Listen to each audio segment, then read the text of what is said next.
الله نبی په روزه ماتول په 3 کجورو باندې یو روایت راځي 3 کجوري پښتنو په مکه زمونږ ویلي روزه په مالګه ماتول دا سنت دي دا سنت نه دي دا چا ویلي ما رأيت الافطار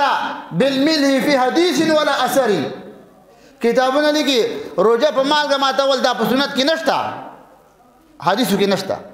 انو صحابه په قول کې شته او یو خبره شته